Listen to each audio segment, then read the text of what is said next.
The European Union was under threat after a political commentator warned Sweden's mourning for the UK over Brexit could quickly morph into the country's own divorce from Brussels.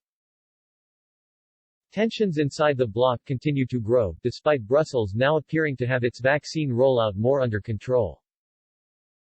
Statistics for May shows that more than 20% of the population of member states had now received a vaccine, with Malta leading the way with half of its citizens having the jab. Yet this has not stopped a rise in Euroscepticism throughout the EU, with the memories of the European Commission, led by President Ursula von der Leyen, and its handling of the pandemic still fresh in some people's minds. The rollout threatened diplomatic ties with nations such as the UK and Australia, as a row over whether vaccines made inside the bloc should be released before member states had received their share of the jab. While the EU struggled to keep up with demand, the UK has appeared to flourish away from the shackles of Brussels, with Britain able to fund and order as many vaccines as it wishes. The UK's approach to go all out in the early days of the vaccine rollout was a world away from the EU, which took longer to offering funding to pharmaceutical companies, and purchase jabs.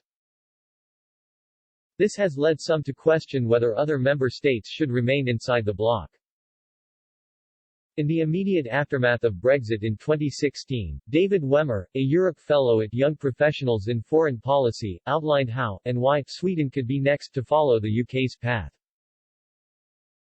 He noted how the European project had long struggled with the dual missions of integrating states into a supranational federal entity and the uniting of the whole European continent. Mr. Wemmer wrote in the Diplomatic Courier, "Expansion to the United Kingdom, the Nordic countries, and Eastern Europe signaled that the founding states favored a pan-European project over full integration. As the Union continues its decade-long malaise, however, that belief could be eroding, as core states see full integration as the only way to save the institutions they worked so hard to create.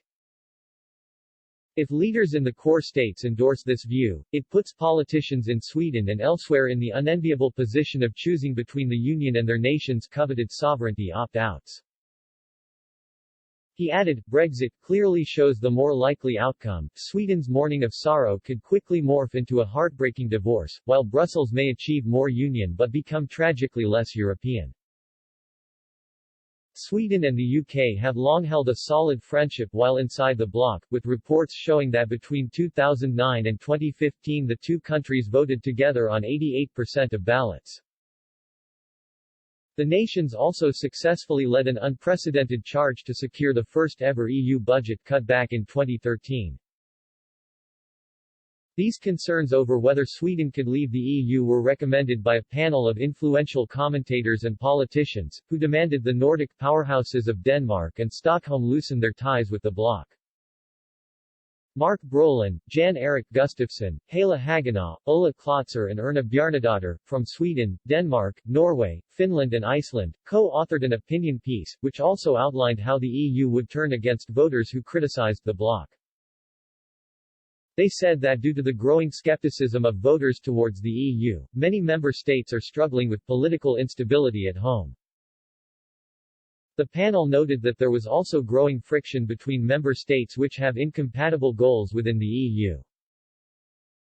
The piece, published in Aftonbladet in 2017, continued, thus, the so-called pacifier of peace has become a source of disagreement.